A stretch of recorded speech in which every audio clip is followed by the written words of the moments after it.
Gerek bu sistemləri də öyrənmək üçün, bu silahları da istifadə etmək üçün bizə savadlı gənclər lazımdır. Sizin hamınıza təhsildə başarılar diləyirəm, başarılar arzu edirəm. İnanıram ki, siz gələcəkdə siz də mənim kimi gələcək nəsillərə öz keçmişiniz haqqında, öz uğurlu karyeranız haqqında bu məktəbə görüşə gələrsiniz. Sağ olun, təşəkkür ederim. Şuanın işğalçılardan azad edilməsi xəbərini Azərbaycan xalqına, millətimizə müjdələdir və bu xəbəri də həmin vaxtı mənimlə bir yerdə xidmət edən əskər döyüşçülərlə bu xəbərini çatdırmaq şərəfinə nail olur.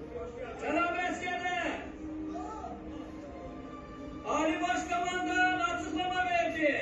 Benim doğma diyar, güzellik çok bir bahar, nereye ışık saçar, kurban olma Azerbaycan, bu müqəddəs torpağına, bakır yürüdüm başına, koy sevinsin her bir ana, kurban olma Azerbaycan, bu müqəddəs torpağına, bakır yürüdüm başına, koy sevinsin her bir ana.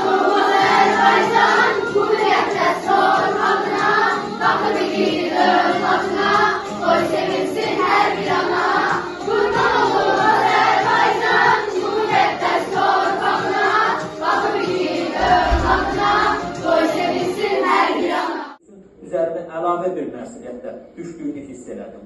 Biz şehitlerimizin əziz xatirəsini daim uzaq tutmalıyıq, onları yad etməliyik. Çünki gələcək nəsillər biz daim bu estafeti necə deyərlər, bu düşmənə qarşı mübarizəni davam etdirməsi üçün işıq olmalıyıq, işıq göstərməliyik.